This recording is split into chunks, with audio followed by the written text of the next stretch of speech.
In 41 years of arranging the ceremonies of the royal House of Harrowgate, I had learned to read a hall the way a physician reads a pulse. I could tell, standing at the foot of the great aisle with my rod of office in my hand, whether a rite would go smoothly or go strange, long before anyone with a crown on their head suspected a thing.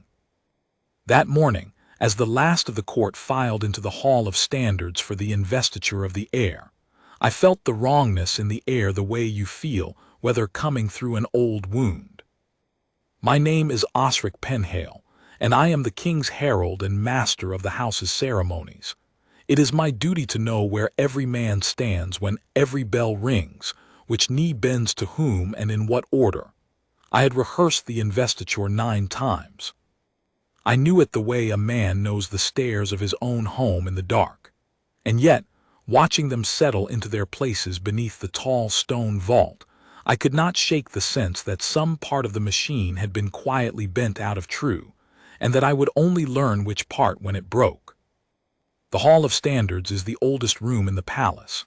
Its ceiling climbs into shadow, ribbed like the inside of a great overturned boat, and along both walls hang the colors of the house going back 300 years, banners of faded silk, some no bigger than a cloak, each one carried once before a living sovereign and never lowered again. On ordinary days the hall is empty and cold, and the standards stir a little in the draught like sleeping things. On the day of an investiture it fills with the whole of the court, and every candle in the palace seems to have been brought there to burn at once. At the head of the aisle on the dais sat King Alaric. I will say plainly, because it matters to everything that followed, that the king was not well. He had aged a decade in the year since Queen Isolde died. Isolde, his first wife, the mother of his heir, the woman half the kingdom still wore gray for in their hearts. Grief had thinned him. He sat very upright in the great chair, as a soldier sits, but his hands lay too still on the armrests, and there was a gray cast to him under the candlelight that I did not like. Beside him, a pace lower and a shade too close, sat the Queen Consort. Morwenna. I must be careful how I speak of her, because I am an old man who has served 4 sovereigns, and I have made it a rule never to hate anyone I must bow to. But I will say this much and let you judge. Queen Consort Morwenna had come into the house 4 years past, a widow of a lesser line, handsome and quick and cold as a coin, and from the first week she had set about the palace like a woman rearranging a house she meant to keep. She had her own people at every door.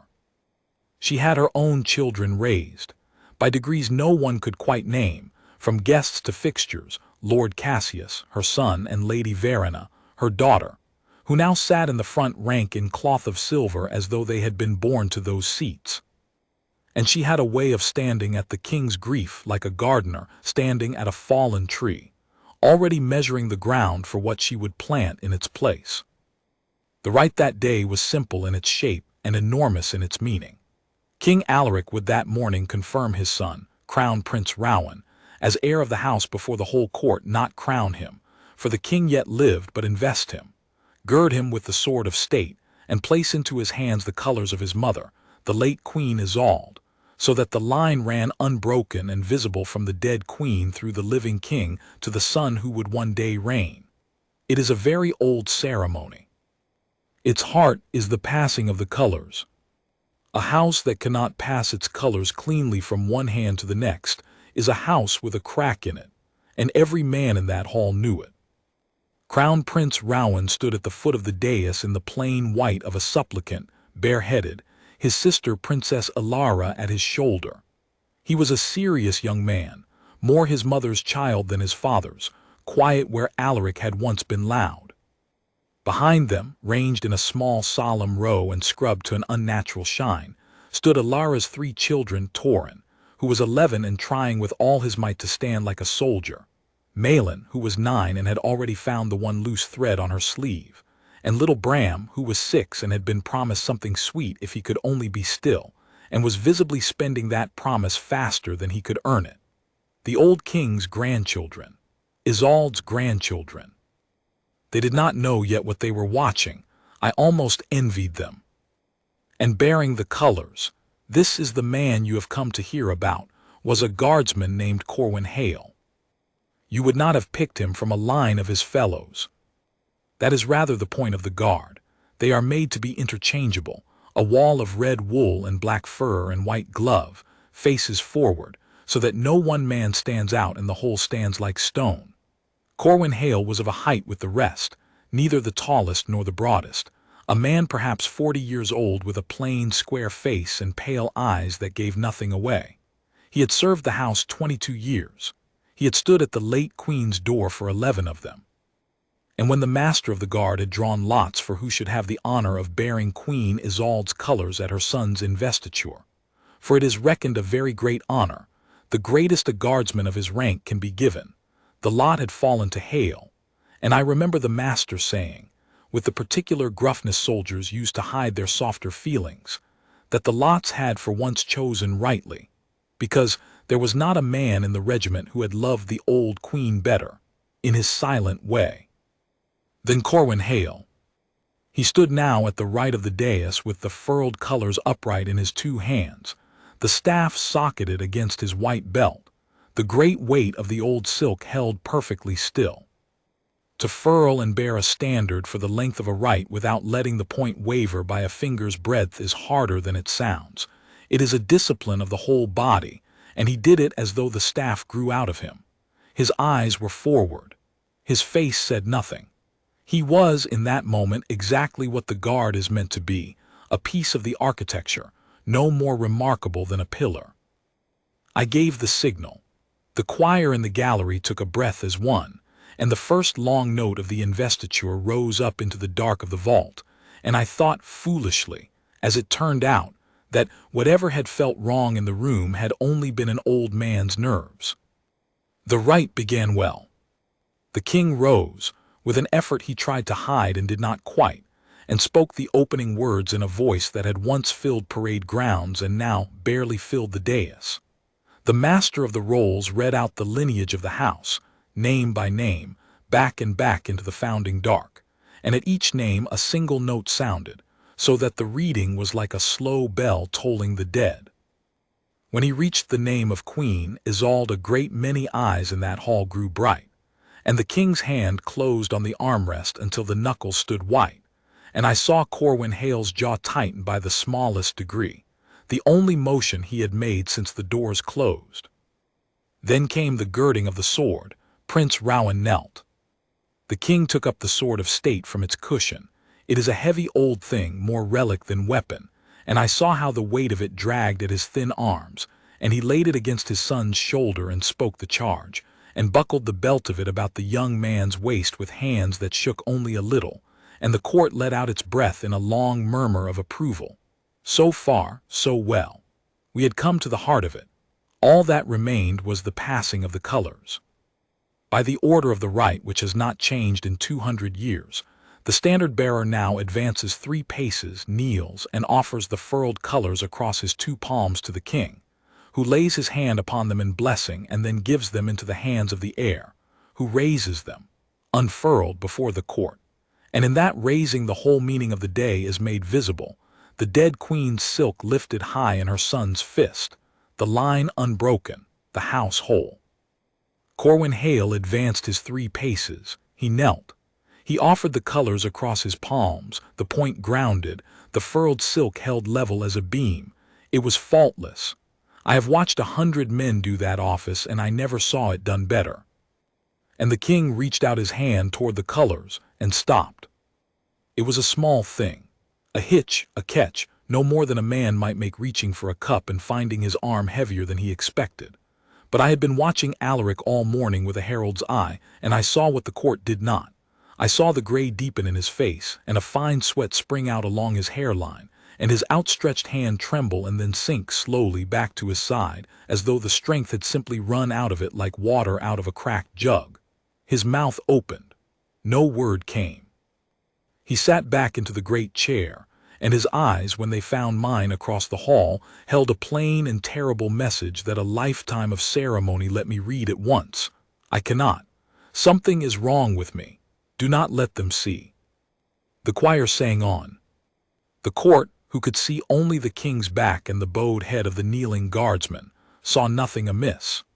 Perhaps 3 of us in that whole hall understood that the King of Harrowgate had, in the middle of the most public act of his reign, been for a moment unable to lift his own hand, and one of the 3 was the woman sitting at his side. Morwenna understood it fastest of all. I will grant her that. Before I had finished my own breath, she had risen from her seat in a soft rush of dark silk and stepped forward to the front of the dais, and she raised one hand to still the choir, and the music died raggedly away, and into that sudden ringing quiet she spoke, clear, carrying, warm with concern, pitched to reach the last row of the hall. "The king is wearied," she said. "The right has taxed him. He would not have the day undone by his own frailty." She let that settle, let the court's murmur of sympathy rise and fall. Then smoothly, as though it were the most natural thing in the world, "He has charged me to see it finished in his stead." I felt the floor of the ceremony shift under me. She had said it so kindly, so reasonably, that half the hall was already nodding. Of course, the poor king, the devoted wife stepping in, and it was almost within the bounds of the possible. A consort may, in strict need and by the sovereign's express word, stand proxy in certain small offices. Almost. But I was the master of the house's ceremonies, and I knew to the letter what she could and could not do, and I knew that the passing of the colors was not among the things any hand but the king's or the heir's own might touch. And I knew, because I had watched his face, that the king had charged her with nothing at all. He had reached for the colors himself. He had meant to finish it. His body had failed him for a moment in front of his house, and she had turned that single moment of weakness into a door, and walked through it before the rest of us had understood there was a door there to walk through. She came down the 2 steps of the dais to where Corwin Hale still knelt with the colors level across his palms, his head bowed, his eyes on the floor, waiting for the hand that had not come. She stood over him, and she put out her own hand, ringed, white, steady, toward the furled silk of the late Queen Isolde's colors. "Give them to me, guardsmen," said the Queen Consort. "I will pass them in the king's name." And Corwin Hale did not move. I want you to understand what that meant, because it is easy, sitting comfortably and reading of it, to imagine the guardsman as a bold figure of stories, a man who knows he is right and knows he will be praised for it. He was none of that. He was a soldier of the house, and the entire architecture of his life, the thing that made him what he was obedience. He had spent 22 years learning to make his own will disappear. When a member of the royal family speaks to a guardsman, the guardsman obeys. This is not a rule he might weigh. It is the ground he stands on. And here was the Queen Consort of the realm, crowned and anointed, standing over him in front of the whole court, holding out her hand and giving him a plain command. Every instinct in his body, every year of his training, every nerve worn smooth by 2 decades of drill, told him to lift his palms and let her take the colors. It would have been the easiest thing in the world. It would have been, by any ordinary reckoning, the correct thing. No one in that hall, no one, would have faulted him for obeying his queen. He knelt there another moment with his head bowed, and I saw, because I was close and I was watching, that his hands, which had held the colors level and unwavering through the whole long rite, had begun, very slightly, to shake. Not with weakness, with the war that was going on inside him. A man does not overturn the ground he stands on without something breaking, and I watched something break in Corwin Hale, and then I watched him decide. He lifted his head. He looked up at the Queen Consort, which is itself a thing a guardsman does not do. They keep their eyes forward always, as though the royal family were the sun and not to be looked at directly. He looked her in the face. And he said in a low, level, carrying voice, without heat and without fear, only with a terrible steadiness, "No, madam." The word went out across that hall like a stone dropped into still water. I saw it travel. I saw the front ranks stiffen, and the murmur of the rear ranks cut off all at once, and 100 faces turn white, then avid, the way faces do when they have just witnessed something they will be telling their grandchildren about. A guardsman had refused the queen. Not by silence, not by the slow shuffle of a man pretending not to hear. Those things happen, and are quietly forgiven but plainly allowed to her face in front of the assembled house. Morwenna did not move for a moment. I think she was as astonished as any of us. She was a woman who had spent 4 years arranging the palace to obey her, and obedience had become so much the air she breathed that a plain refusal seemed to reach her slowly, the way a word in a foreign tongue reaches a traveler. Then 2 spots of color came up high on her cheeks, and her outstretched hand closed slowly into a fist, and when she spoke again, the warmth had gone out of her voice and left only the cold underneath. "You forget yourself, guardsman," she said. "I gave you an order." "You did, madam." Hale's voice did not rise. If anything, it grew quieter so that the whole hall had to lean toward it, "and I cannot obey it." "Cannot?" She turned the word over as though inspecting it for rot. "There is no asterisk cannot asterisk for a soldier. There is obey and there is treason." "Which is it you mean?" It was cruelly done, and cleverly. She had, in a single sentence, painted his choice as the choice between kneeling to her and betraying the crown itself, and she had done it loud enough for every ear in the hall. A weaker man, or a more frightened one, would have crumbled there, would have muttered that of course he meant no treason, and let his palms fall open, and given her the colors after all. It is astonishing how much can be undone by a well-placed word in front of a crowd. She was very good at well-placed words. Corwin Hale rose to his feet. He did it slowly and correctly, the colors coming up with him, the point never touching the floor, so that even in the act of defying her, he handled the late Queen's silk with a care that shamed the room. And standing, for he was a tall man and she was not, and the 2 steps of the dais were now behind her, he looked down at the Queen Consort of Harrowgate, and he said the thing that I have never forgotten, that the whole kingdom would be repeating within the week, that they carved eventually, though he never wanted it, into the base of a certain statue. "Madam," he said, "these are the colors of the late Queen Isolde. By the order of this right and by the law of the house, they pass from the king's hand into the hand of her son and into no other hand living.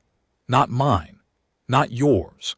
If the king is too unwell to pass them, then the right waits upon the king's health, and it waits 100 years if it must. But I will not put the colors of the dead queen into the hand of the living one. I would sooner burn them, and myself with them." I heard Princess Alara draw in a sharp breath. I heard, somewhere in the ranks, a single voice begin a word of approval and choke it off. And I saw, at the foot of the dais, Crown Prince Rowan, who had knelt this whole while, girded with the sword, forgotten by everyone in the shock of what was unfolding above him.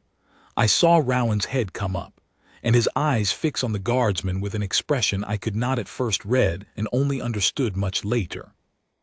Morwenna had gone very still and very white. When a person like her is crossed in public, the danger is not in the shouting. The shouting, if it comes, is almost a relief, because a shout passes. The danger is in the stillness, because the stillness is where the plans are made. She stood a long moment looking up at Corwin Hale, and I watched her put her fury away somewhere deep and cold, and take out instead the thing she had always been best at, which was the appearance of being wronged. "You hear him," she said, not to Hale now, but to the hall, turning, her voice lifting, gathering the court to her as a shepherd gathers a flock. "You all hear him. A common guardsman, a servant of this house, stands in the Hall of Standards at the Investiture of the Heir, and tells his queen that he would sooner burn the sacred colors than obey her. He speaks of law. What does a soldier know of law? He speaks of the king's wishes. I stood at the king's side. I heard the king's wishes, and this man calls me a liar before the whole court." She let her voice break just slightly, just enough. "Is there no discipline left in the guard? Is there no honor? Am I to be defied and slandered at the very altar of the house, and is no one to answer for it?" It was a masterstroke, and I felt the room begin to turn. That is the terrible thing about a hall full of people. It has no memory and no spine of its own. It goes where it is pushed, and she was pushing it hard and skillfully. Half a minute before they had thrilled to the guardsman's courage. Now she was showing them a different picture. A servant groan above himself, a woman insulted, a sacred rite disrupted, and I could see the pictures fighting in their faces, and I could not tell which would win. Into that hanging balance stepped Lord Cassius. Morwenna's son was a smooth, well-made young man of perhaps 25, with his mother's coloring and his mother's quickness, and none of the discipline that 4 years of watching her had failed to teach him. He had a captain's rank in the household troops, a courtesy rank, everyone knew, bought with his mother's influence and never earned on any field. And he wore the uniform of it that day with the particular swagger of a man who has never once been in danger and dearly wishes people to think otherwise. He came forward now with his hand on the hilt of his dress sword, and his voice was pitched to carry, and it was full of a young man's eagerness to be seen doing something decisive. "The queen my mother is insulted," he said, "and the honor of the household is insulted with her. Guardsmen, you will surrender the colors and your sidearm at once, and you will consider yourself under arrest for insubordination and for slander of the crown. Sergeant of the guard."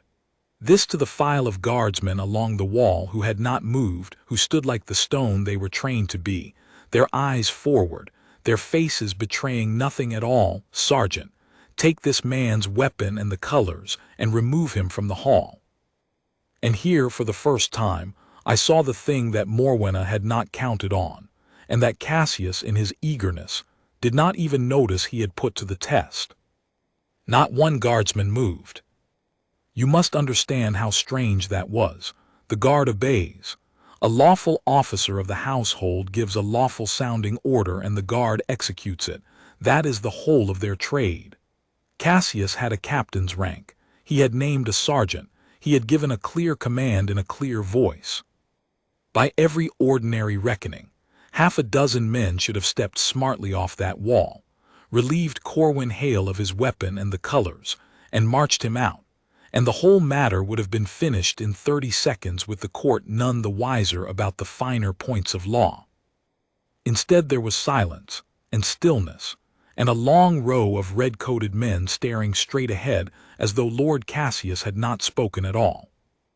The sergeant of the guard that day was a grizzled veteran named Halbert Crewe, 30 years in the regiment, a man built like a door with a face to match, and I watched Cassius round on him with the blood rising in his cheeks.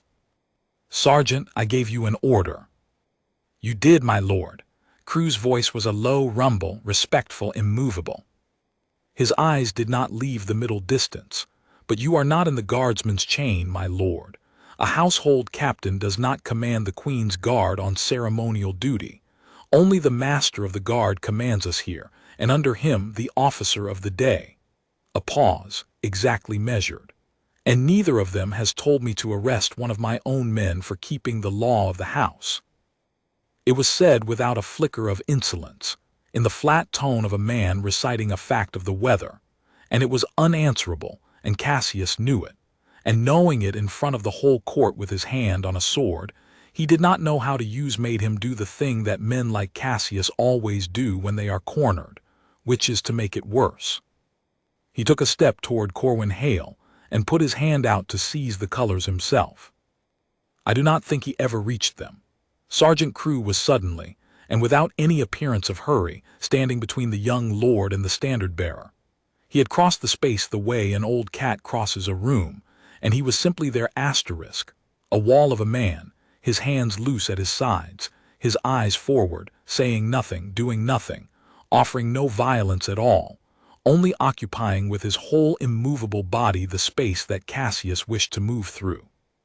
And Cassius, who had never in his life been physically prevented from anything, stopped as though he had walked into a pillar, and stood there with his hand half raised and his mouth working. And I saw the exact moment he understood that he could not make this happen, that there was nothing in his rank or his uniform or his mother's favor that could make 30 years of granite step aside, and that everyone was watching him fail to do it. "Enough." The word came from the dais, thin but clear, and the whole hall turned as one. King Alaric had got himself upright again. Whatever spell had taken his strength at the passing of the colors had passed, or he had driven it back by sheer will, which with Alaric I thought the more likely. He was a man who had spent his life refusing to let his body dictate to him, and he was not going to let it dictate to him now, in front of his house, with his heir kneeling girded before him and his court in an uproar. But the cost of standing showed.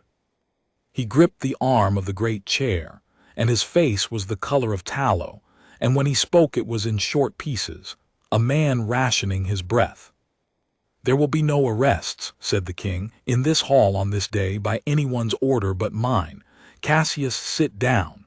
The young lord's face went scarlet, but he sat. A courtesy captain does not defy the king to his face. Morwenna. The king turned his head to his wife slowly, and something passed between them that I could not read, some private weather. "You overreach." "My lord husband." "You overreach," he said again, and there was, buried under the weakness, the ghost of the voice that had once commanded armies. "I did not charge you to pass the colors. I reached for them myself. You saw me reach." He drew a breath that cost him. "The guardsman is right in the law. The colors pass from my hand to my sons, or they do not pass. That is the right. That has always been the right." For a moment I thought it was over. I thought the king had settled it, and that Corwin Hale would be vindicated on the spot, and that we would all go home with a story. I should have known better. I had forgotten, as the whole hall had forgotten, that the king was not well, and that the woman beside him had built 4 years of patience upon exactly such moments as this. For the king, having spent himself on those few sentences, swayed where he stood. His hand slipped on the arm of the chair, and he sat he fell gently back into the great seat, his eyes fluttering, a sheen of sweat on his gray face, his breath coming shallow and quick, and a low cry of alarm went round the hall, and the royal physician came hurrying from his place near the wall, and in an instant all the attention that had been fixed on Corwin Hale swung away toward the stricken king. And Morwenna, kneeling now at her husband's side with every appearance of a devoted and frightened wife, her hand on his brow, her voice raised in tender command, "Heir, give the king air, fetch my lord's chairmen, clear the hall." Morwenna lifted her eyes for 1/2 second across the space to where Corwin Hale still stood with the colors, and I saw in that single glance, meant for him and for no one else, a look of such cold and patient promise that it chilled me to the bone. "You have won nothing," the look said. "The king is failing. And when he can no longer speak for you, I will still be here." They carried King Alaric out of the Hall of Standards on his own chair, the physician at his side, the court parting before him in a rustle of dismay, and the investiture of the heir stood broken and unfinished, the sword girded but the colors unpassed, the house hanging suspended between the dead queen and the living prince like a bridge with its keystone not yet set. I gave the signal to withdraw. The choir was silent. The great candles guttered. And in the emptying hall, alone in a widening circle that no one dared to close, Corwin Hale stood at attention with the furled colors of Queen Isolde upright in his 2 hands, his eyes forward, his face giving nothing away, waiting, as a soldier waits, to learn what his defiance was going to cost him. I went to him. I am an old man and I have buried my share of ceremonies, and I felt that someone in authority ought to stand near him, if only so that he should not be entirely alone in that cold hall with the weight of what he had done. He did not look at me. Guardsmen on duty do not look at heralds. "You know what you have done," I said quietly. "Yes, sir." "She will not forget it." "No, sir." "They may break you for it, rank, pension, the lot." "She has the king's ear, and the king is failing, and when a king fails, the people around him grow very bold very fast. You may have thrown away 22 years this morning for the sake of a piece of silk." He was quiet a moment. The candlelight moved on the old faded standards along the walls, all those colors carried once and never lowered, and I thought I saw his eyes flick, just once, to the empty space on the 3rd rank where Queen Isolde's colors would one day hang when this generation's business was done. "It is not a piece of silk, sir," he said. "Not to me." And then, because I think he understood that I had come to him in kindness, and that he owed me something for it. He told me, in the low, flat, economical way of a soldier telling a thing he does not tell often, the story that explained everything, and that I have never repeated until now. 12 years before, when Corwin Hale had been a younger man newly posted to the late Queen's household door, his wife had died. It was a hard winter and a hard illness, quick and cruel, and it left him with a small daughter and a soldier's pay and no family within 200 miles to help him. He told me this without any bid for pity. He told it the way you would report the state of a road. He had gone to his officer to ask for leave to arrange the child's care and been refused. There was a state visit that week. Every man was needed. The request could wait. And he had gone back to his post and stood his 12 hours at the Queen's door with his motherless daughter feverish in a borrowed room across the city and no way to reach her, because the guard obeys, and he had learned already to make his own heart disappear. Queen Isolde had found him there. She had a way, he said, of noticing things. She had come out of her rooms late that night on some errand of her own and found the guardsman at her door standing his watch with his face wet, silent, motionless, doing his duty with tears running down into his collar and not so much as a tremor in his hand. And she had stopped. And she had asked him, a queen to a private soldier, what was the matter? And he had told her, because you did not lie to Isolde, that his wife was 3 days buried, and his daughter was sick and alone across the city, and he could not go to her, and that he begged her pardon for the state of his face, and it would not happen again. The Queen had not made a scene of it. That was not her way. She had simply gone back inside, and within the hour a physician of the royal household, her own physician, had been dispatched across the city to a borrowed room to sit up with a guardsman's feverish daughter, and a carriage had been sent, and quiet arrangements had been made that a private soldier's pay could never have bought, and the child had lived. She had lived and grown, and was that very year to be married, a healthy young woman of 20, because a queen had noticed a weeping man at her door and troubled herself over a life that the whole rest of the palace reckoned beneath her notice. She never spoke of it after, Corwin Hale told me, in the cold and emptying hall with her colors upright in his 2 hands. Not once in 11 years. She would nod to me at the change of the watch the same as any man, but I knew and she knew I knew, and it was enough. He was quiet a moment. There's not a thing in this world I have that she didn't give me, sir.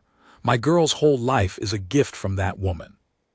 So when the other one, he did not say Morwenna's name. I noticed that he never once said her name that whole day. When the other one puts out her hand for the dead queen's colors and thinks I'll pass them over like a footman passing a plate so that she can use them to smooth her own son's road, no, sir. She may break me. Let her. But she'll not have them, not from my hand. That much I owe, and I mean to pay it whatever it costs. I have arranged the ceremonies of great men for 40 years, and I have heard a great many fine speeches, composed by clever people and delivered by important ones, and I tell you that I have never in my life heard anything that moved me as much as that plain soldier standing in that cold hall telling me, without any idea that he was saying anything remarkable, why he would sooner be broken than betray a kindness 12 years old. I could not answer him. I put my hand on his shoulder, which is a thing a herald does not do to a guardsman, and I left him there with the colors, and I went to find out how much it was going to cost him, because I already knew that Morwenna would waste no time in setting the price. She wasted none. By that same evening, the machinery of the palace had begun to turn against Corwin Hale, and it turned, as such machinery always does, in the dark and by degrees, so that no single hand could ever quite be seen upon it. The king had been put to bed, and the physicians spoke gravely of overstrain and the need for absolute quiet, which meant, in the practical language of a palace, that the king could not be reached, and that anyone claiming to speak for the king could not be easily contradicted. And Morwenna claimed to speak for the king. She did it with perfect propriety. She did not rage or accuse. She was far too clever for that. She merely let it be known, through the soft channels she had spent 4 years digging, that the guardsman who had disrupted the sacred investiture and reduced the king to collapse with his insolence was to be dealt with quietly, of course, and mercifully, but firmly, because the honor of the house must be maintained, and discipline in the guard was, after all, the whole point of the guard. By morning, Corwin Hale had been relieved of the colors. They were taken from him formally, by the master of the guard himself, an honest man with unhappy eyes who plainly hated the doing of it, and confined to the guardroom pending an inquiry into his conduct. By noon the charges had a shape: gross insubordination, disruption of a state right, and slander of the crown, this last being the dangerous one, because slander of the crown is a matter that can be made to sound very grave indeed when it is described by clever people to frightened ones. By evening it was being said in the corridors that the guardsman would likely be stripped of his rank and his pension, and turned out of the regiment, and that he might count himself fortunate if it went no further than that, and that really it was a great pity, but what could you expect? A man who would defy his queen at the very altar of the house. And here is the thing that I found hardest of all to bear, in those 2 gray days while the machine ground toward its verdict. The court forgot him. Oh, they had thrilled to him in the moment. For an evening he was the only thing anyone could speak of the guardsmen, the asterisk no, madam, the sooner burn them and myself with them. But a court is a weathercock, and the wind was blowing from the Queen Consort now, with the king abed and failing and Morwenna's people at every door, and men who make their living reading the wind do not stand long in a draught that has turned cold. Within a day the tone had shifted. Perhaps the guardsmen had been rash. Perhaps there was more to it than we knew. One would not want, after all, to be seen taking the part of a common soldier against the queen, not with the king so ill and the succession so unsettled and everything, as they say, in the balance. And so, one by one, the faces that had shone at his courage turned away, and found other things to look at, and left Corwin Hale to the machine. I confess I was not proof against it myself. I'm an old man, and I have kept my place at 4 courts by knowing when to be silent, and there is a cowardice in that knowing that I am not proud of. I did what I could, which was little, and quiet, and safe. I made certain the inquiry was conducted by the book, so that at least they could not simply vanish him. I saw that his daughter, across the city, heard nothing of it that would frighten her before her wedding. I went once to the guardroom and sat with him a while and told him he was not forgotten, which was a kindness and also a lie, because he was being forgotten faster than I could have believed, and we both knew it, and he thanked me for coming anyway. He asked no favors. He made no defense. When the officers of the inquiry questioned him, he answered plainly and briefly and admitted every fact they put to him. Yes, he had refused the queen. Yes, he had spoken those words. No, he did not repent of them, and he offered nothing in mitigation and named no witness and asked for no mercy, and I understood, watching, that he had decided the outcome was not his to control, that he had done the one thing that had been his to do, and that whatever the house chose to do to him in return was the house's affair and not his. It was the most stubborn humility I have ever seen. It was going to get him destroyed. On the second evening, the thing tightened, as I had feared it would, into something worse than a broken guardsman. I was summoned, this is the correct word. One did not decline to attend the Queen Consort in her privy chamber in my capacity as master of the house's ceremonies. She received me graciously. She was always gracious. It was one of the ways she made you doubt what your own eyes had shown you. She sat by the fire with her son Cassius standing at her shoulder and her daughter Verena embroidering by the light, a picture of a family at peace, and she came to her point with the smooth directness of a woman who has already decided the answer.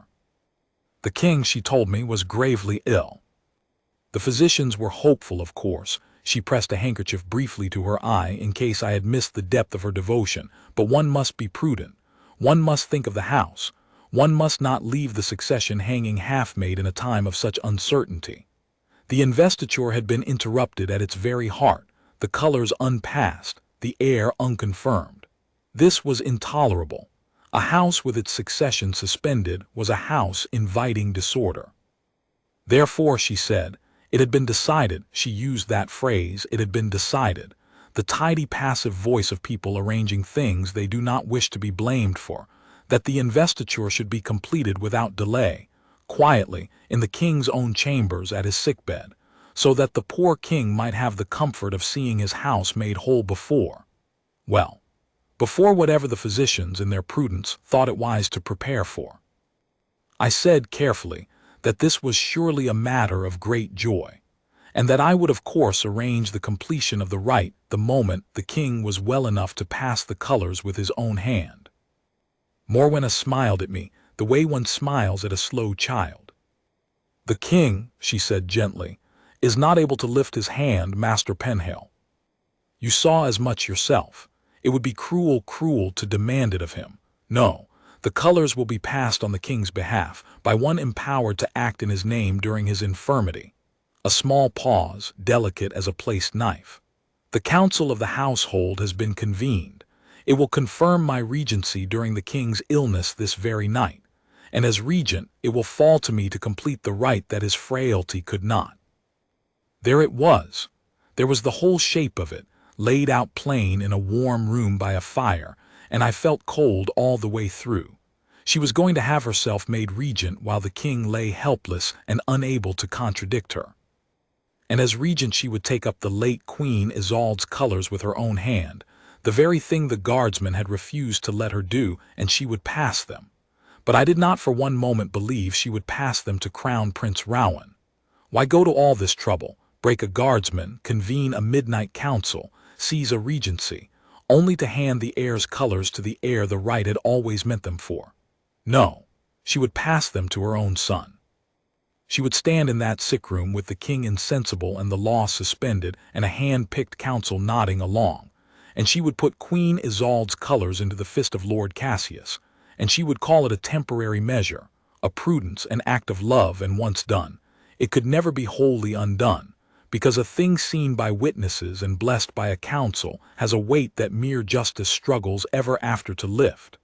The colors passed to Cassius. The line bent. And a bent line, given a year of Morwenna's patience, becomes a broken one. And the only man who had stood in the way of it, the only man in that whole gilded court, who had looked at her outstretched hand and said no, Madam asterisk, was locked in a guardroom awaiting the ruin of his life, forgotten by everyone who had cheered him. I understood then why she had wanted me. She wanted the master of the house's ceremonies to lend the thing the appearance of correctness, to stand by, rod in hand, and let the world believe the forms had been observed. And I understood with a sick lurch that I did not have the courage of Corwin Hale. I was an old man 2 years from my pension, and she held the king's ear and would soon hold the king's power, and every instinct I had spent 40 years cultivating told me to bow, and murmur that I lived to serve, and arrange her wicked little sick-room right by the book. I do not know to this hour what I would have done. I would like to tell you that I found my spine that evening in that warm room and defied her as the guardsman had. But I am not sure it is true, and I have promised in this account to tell only what is true. What I can tell you is that I was spared the test, because at that moment the door of the privy chamber opened without the announcement that protocol required, and Crown Prince Rowan walked in. He had not been summoned. You could see that in the flush that went up Morwenna's throat, in the way Cassius's hand twitched toward a sword he was not wearing. The heir of the house, unconfirmed, uncrowned, the plain white of the interrupted rite exchanged now for the mourning gray he had worn since his mother died, walked into the middle of his stepmother's careful evening as though he had every right in the world to be there, which of course he had, and more. "Forgive me, madam," Rowan said, in a voice so like his dead mother's that it raised the hair on my arms. "I did not wait to be announced. I have just come from my father's bedside." He looked at her steadily. "He is awake." The silence in that room was a thing you could have leaned against. "He is awake," Rowan went on, and lucid and able to speak, though weak. The physicians say the danger of these last 2 days has passed, and that with quiet and care he may yet mend a long way. I sat with him this hour. We spoke of many things. A pause, and I saw the young man's jaw tight, and I understood that beneath the quiet Isolde's child's stillness there was a great deal of Alaric's iron. We spoke, madam, of the investiture, and of the guardsmen. Morwenna recovered herself with the speed that made her so dangerous. I rejoice to hear the king is better, she said, and very nearly sounded it. Then there is no need for the council's business tonight. The regency. The council has been sent home, said Rowan. By the king's own word, carried by the king's own seal, which I brought to them not 20 minutes past. There will be no regency. There is no need of one. He let that land. And there will be no completion of the investiture in any sick room by any hand but my father's, whenever my father is strong enough to raise it, which, thank God, will now be a matter of weeks and not of your prudence, madam. The last word was very soft and very cold. The right waits upon the king. As the guardsman said, I watched 4 years of patient work go still in Morwenna's face, and I watched her decide, in the space of a breath, that a woman who cannot win the field must live to fight another day, and I watched her rise and smooth her skirts and say, with a composure I could almost have admired if it had not been so bloodless, that she was overjoyed beyond words at her husband's recovery, and that of course she had thought only of the good of the house, and that she would pray through the night in thanks. And she swept out, with Cassius and Verena in her wake, and left me alone in the fire-lit room with the Crown Prince of Harrowgate, and I found that my legs did not entirely wish to hold me, and that I had to sit down in a chair reserved for far greater persons than a herald, and that the prince, kindly, pretended not to notice. Master Penhale, he said, you arranged the investiture. I did, Highness. You were close. You saw my father reach for the colors.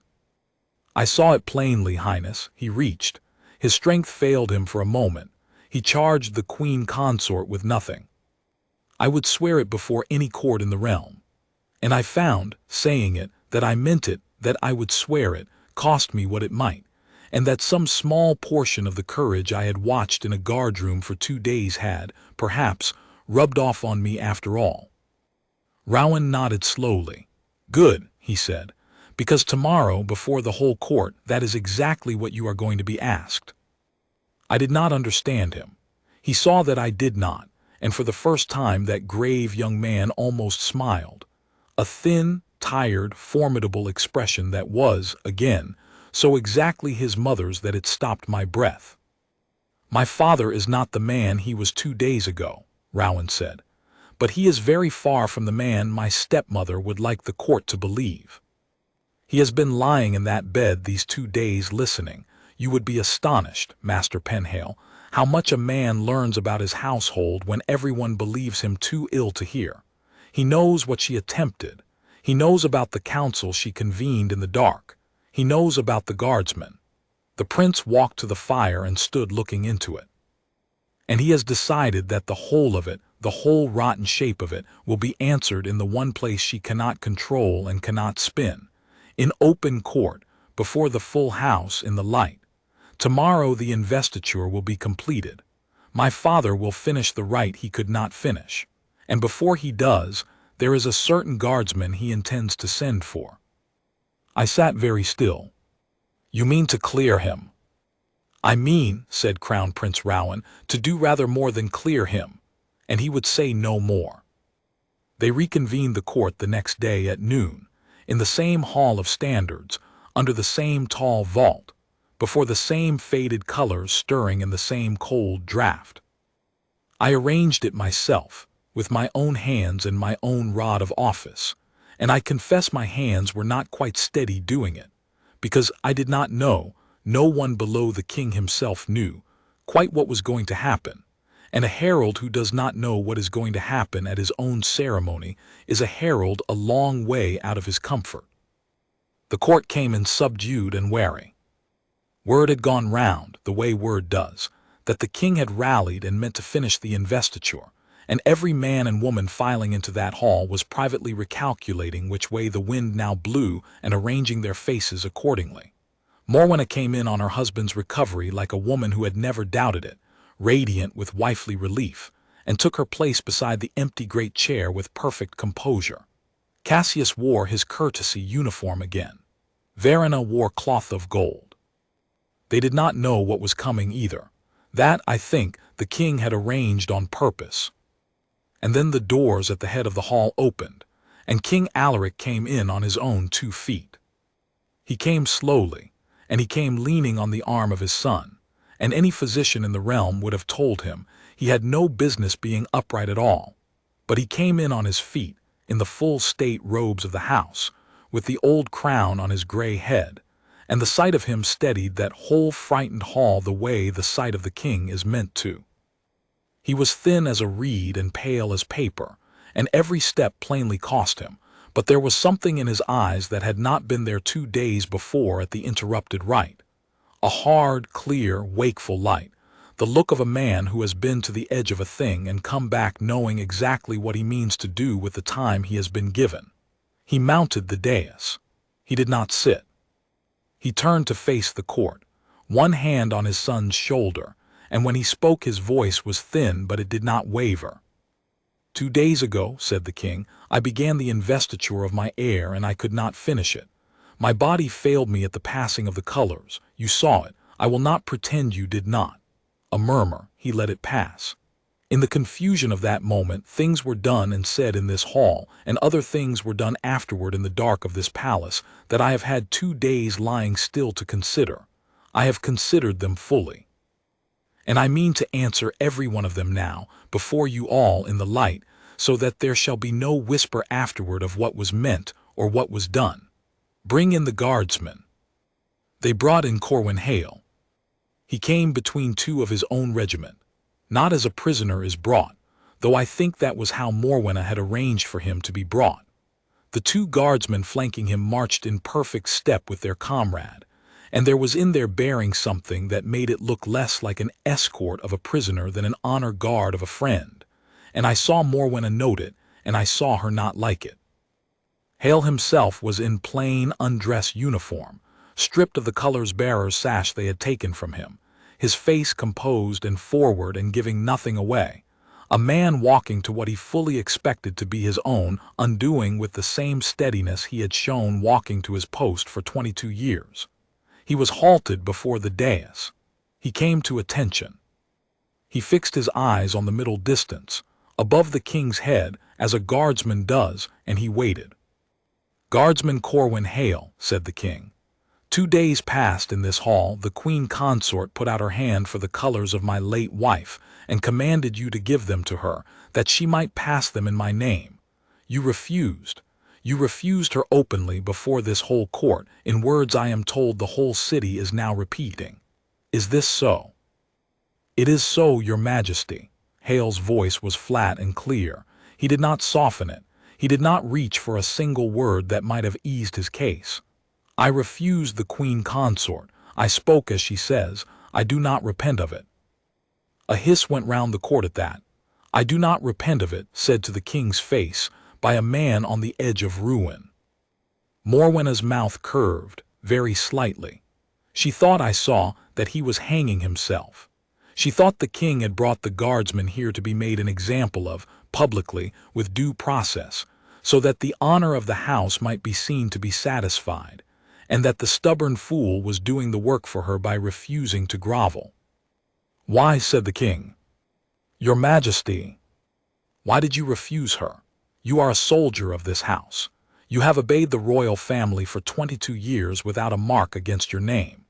The Queen Consort of the realm gave you a plain command in this hall, and you had every reason to believe I lay too ill to gainsay her.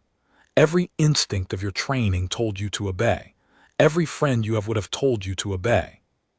Obedience would have cost you nothing, and defiance has cost you everything. So I ask you before this court, guardsmen, and I charge you to answer me plainly. Why did you refuse? And Corwin Hale was silent for a moment, and then he lowered his eyes from the middle distance. The second time in 3 days I had seen him break that iron habit, and he looked the King of Harrowgate in the face, and he answered, in a voice that had gone quiet and rough at the edges. "Because they were her colors, your majesty, the late queen's, and the late queen was owed better than to have her own silk used against her own son, by a hand that had no right to it before her own house." He drew a breath.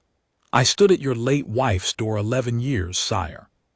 She showed a kindness once to me and mine that I have never been able to repay and never will. The passing of those colors is the last office I will ever do her in this life, and I would not, I could asterisk not do it wrong, not to save my rank, not to save my pension, not to save myself. If keeping faith with the dead queen is insubordination, then I am guilty of it, and gladly, and your majesty may do with me as you see fit." The silence in that hall was absolute. Even the candles seemed to have stopped their guttering. And King Alaric looked down at the plain, stubborn, unbroken soldier standing before him, and I watched the hard light in the old king's eyes soften into something that was almost too much to look at. And when he spoke again, his own voice was not quite steady. "Yes," said the king, "that is what I thought. That is exactly what I thought." He turned then from the guardsman to the court, and the softness went out of him and the iron came back, and he said, "Now hear what else I have learned, lying still these 2 days while my household believed me past hearing anything at all." He put out his hand, and the master of the rolls came forward and laid into it a paper, a folded, sealed paper, and the king held it up so the whole hall could see it. "This," said the king, "was prepared 3 days ago on the eve of the investiture. It is a writ. It authorizes the bearer in my name and under my seal to pass the colors of the late queen into the hand of Lord Cassius, as a measure of prudence during the king's infirmity." A sound went through the court, low and ugly. "It bears my seal. It does not bear my hand, for I never signed it, and I never saw it until my son laid it before me yesterday. It was found, folded and ready, waiting only for a convenient collapse to make it useful. Had the guardsman obeyed the command he was given in this hall, had he passed the colors as he was ordered, this writ was ready to be produced within the hour, to show the court that it had all been done by my authority and my prudent foresight, and the thing would have been sealed past any undoing before I ever woke to deny it." He let the paper fall from his fingers. It drifted to the floor of the dais and lay there. "The seal is genuine," said the king. "It was taken from my own study by someone with access to my own rooms while I lay too weak to guard it. The hand that drafted the writ I also know. I have compared it, and my clerks have compared it, and it is not in dispute." He did not look at Morwenna. He did not have to. Every eye in that hall had already found her, and she stood beside the empty great chair with her chin up and 2 spots of color burning high on her white cheeks, and for once in 4 years she had nothing whatever to say. One thing and one thing only stood between this house and that quiet forgery becoming its law, not the council which was ready to nod it through, not the court which was ready to look away, not I, for I lay senseless. One thing stood in the door. The king turned back to the guardsman. A soldier who would not pass the colors wrong, who looked at a crowned queen's outstretched hand, and at everything he had to lose and said "No, madam," and meant it and held. He did not know of the writ. He could not have known. He refused for no cleverer reason than that it was wrong, and that he had loved a dead woman enough to keep faith with her when it cost him everything. And in so refusing, without ever knowing it, he saved the succession of this house. The hall broke. I have never heard anything like the sound that went up in the Hall of Standards then. It was not the polite murmur of a court. It was a great, rough, rising roar, the sound of hundreds of people who had spent 2 days ashamed of turning away from a brave man, all at once permitted to turn back. And they turned back with a vengeance, a wall of noise crashing up into that ancient vault, and I saw hard old soldiers of the guard along the walls break their forward stare to look at Corwin Hale, and I saw more than one of them not trouble to hide what was on his face. And Hale himself stood in the middle of it at rigid attention, his eyes forward again, his face working with the effort of holding itself still. For this, you understand, was the one thing his 22 years had never trained him to withstand. He had braced himself for ruin. He had made his peace with disgrace. He had no armor at all against this. The king let the court have its roar, and then he lifted one thin hand, and the hall came down to silence again, and he dealt with the rest of it the way I have come to believe only a truly great man can, without cruelty, without spectacle, with a plainness that was more terrible than any rage. He did not name Morwenna a traitor before the court. He did not have her dragged out, though I think half the hall would have cheered to see it, and though she had earned it twice over. He turned to her, and he looked at her a long moment, and what passed between them was the settling of a private account that had been 4 years in the making, and when he spoke it was almost gently. "Madam," said the king, "I married you in my grief, and I gave you my trust, and you have spent both. I know now the whole shape of what you attempted in this hall, and in the dark afterward, and with my own seal. I will not shame you before the house with the naming of it. You are the mother of 2 children who have done no wrong that a different upbringing might not have mended, and for their sake, and for the sake of what dignity is left to this house, I will be merciful where I need not be." He drew a slow breath. "But you will hold no office in this realm again. The regency you convened a council to seize is dissolved and forbidden you forever. Should I fall ill again or die, the governance of the house falls to my son, and to my sister the Princess Adela, and to no other. By writ I have already sealed, signed, madam, this time in my own hand, before witnesses. You will withdraw from the court to the dower house at Ravensmere, and there you will live out your days in the comfort befitting your rank and the seclusion befitting your conduct. Your children may come to court on their own merits if they earn the right, which is more than you left them. That is my judgment. It is more mercy than you would have shown the man standing before me. Go." And she went. There was nothing else she could do. A woman who has staked everything on the appearance of the king's favor has nothing at all when the king strips that appearance away in front of the house with his own voice. And Morwenna knew it better than anyone, and she gathered the last of her composure about her like a cloak and walked the long length of that hall alone, through the silence, out the great doors, and out, though none of us knew it yet, of the story of the house forever. Her son Cassius went white and then gray and followed her. Her daughter Verena, I will say, hesitated and looked back once at the king with something in her young face that might, in time and in a better house, grow into shame, which is the beginning of a conscience. The doors closed behind them. The king let out a long breath and swayed, and his son steadied him, and for a moment I feared the effort had been too much and we should lose him after all. But he set his hand again on Rowan's shoulder, and he straightened, and he said, in a voice grown very tired now but still clear, "We have an investiture to finish. Bring the colors." They brought them. The master of the guard himself carried in the furled colors of Queen Isolde, and with a rightness that made my old eyes sting, set them once more into the hands of Corwin Hale, restored the bearer's sash across his shoulder with his own hands, and stepped back. And the right resumed exactly where the king's failing body had broken it 2 days before, as though the house, having been shown its own crack, meant now to close it seamlessly and forever. Corwin Hale advanced his 3 paces. He knelt. He offered the colors across his 2 palms, level and unwavering, the point grounded, and this time the king reached out his hand, and though it trembled it did not fail, and he laid his palm upon the silk of his dead wife's colors and spoke the blessing in a voice thick with everything he could not say. And then he took the colors from the guardsman's palms and turned and put them into the hands of his son. Crown Prince Rowan rose. He set the point of the staff against the floor, and he loosed the ties, and he raised the colors of his mother, the late Queen Isolde, and let them fall open and full length before the court, the old silk, the faded gold, the device of a house 300 years unbroken, and he lifted them high in his fist. And the whole meaning of the day stood at last made visible in that ancient hall.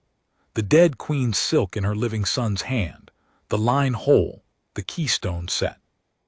And the court came to its feet as one, and the roar went up again, and I stood at the foot of the aisle with my rod of office, and wept without any shame at all. an old man who had thought himself long past weeping at ceremonies. But the king was not quite finished. When the colors were raised and the cheering had spent itself, and Rowan stood confirmed at last, invested and whole, King Alaric turned once more to the guardsman, who had risen from his knee and come back to attention, and plainly believed his part in the day was done. "Guardsman Corwin, hail," said the king. "It is not the custom of this house to reward a soldier for doing his duty. Duty is its own account, and you would be the first to tell me so." A thin smile. "So I will not insult you by pretending that what I do now is a reward. It is a recognition. It is the house confessing a debt." He beckoned, and the master of the rolls came forward again, and this time what he carried was not a forged writ but a small thing on a cushion, an old and honorable thing that I recognized, and that made me catch my breath. "In my grandfather's day," said the king, "this house kept an office it has not filled in 60 years, because in 60 years no man was found who merited it. The Queen's standard-bearer, whose charge was to keep the colors of the queens of this house in life and after, and to guard their honor against any hand, however high, that would use them wrongly. Even the old charge reads, asterisk against the crown itself, should the crown forget its own honor. It was allowed to lapse. I understand now that it lapsed only because it was waiting." He took the badge of the office from the cushion, a small silver standard, worn with age on a black and gold ribbon, and he held it out. "You have already done the office, guardsman, before ever I could name you to it. I merely make it official. Kneel." And Corwin Hale, who had knelt that day to offer the colors and knelt to be shamed, and now knelt to be honored, went down on one knee before his king. And Alaric hung the old silver standard about his neck with his own 2 trembling hands, and named him Queen's standard-bearer of the House of Harrowgate, keeper of the colors of the late Queen Isolde and of every queen to come, and bade him rise. And when Hale rose, and the ribbon of the office lay on his breast, and the whole court thundered its approval a 3rd time, I saw the tears finally come, not many, and quickly mastered, but there, at last, on the plain, square face of the man who had stood so long unmoved. He had kept faith with a dead woman when it cost him everything he had, and the house he had served had, at the last, kept faith with him. That was many years ago now. I am a very old man, and I have arranged my last ceremony, and I write these things down because I am one of the few left who saw them, and because the tale as the city tells it has grown smooth and simple in the telling, the brave guard, the wicked queen, the king's justice, and the truth was neither so simple nor so certain, and the men who were merely brave and not clever, and had no idea whether their courage would be rewarded or would ruin them, deserved to be remembered as they actually were. King Alaric mended, as the physicians had dared to hope, and reigned another 9 years, quietly and well, with his sister the Princess Adela at his side and his son ready at his shoulder. And he died at last in his own bed with his house whole around him and his succession clean.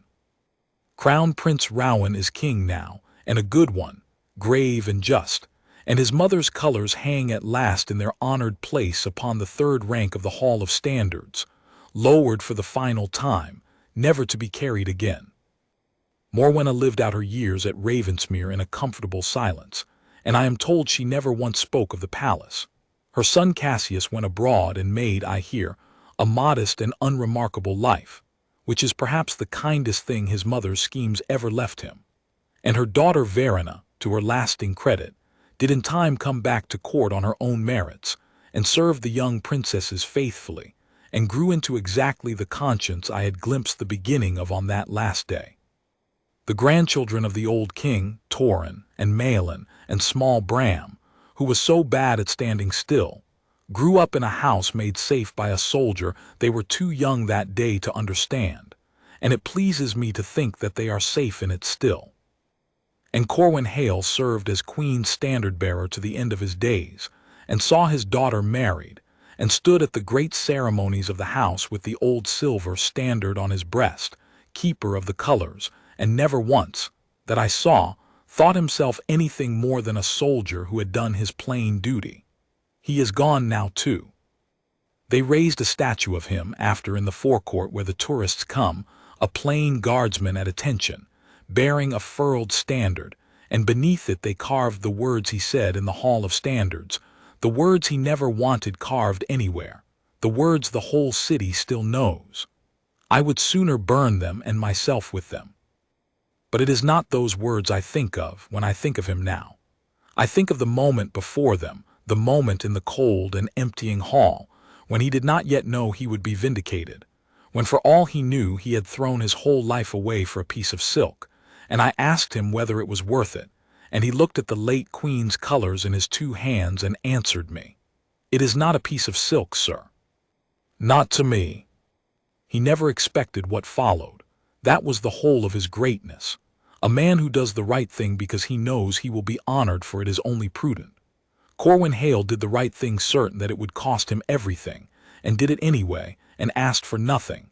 And that, I have decided, at the very end of a long life spent among the great and the ceremonious, is the rarest and the highest thing I ever saw done under the roof of that palace. The house remembers it as justice. I remember it as a man at a dead queen's door, standing his watch with a wet face and a steady hand, keeping a faith that no one had asked him to keep, all the way to the end. May we all be so faithful to what we love, and may we all be so fortunate at the last in what follows.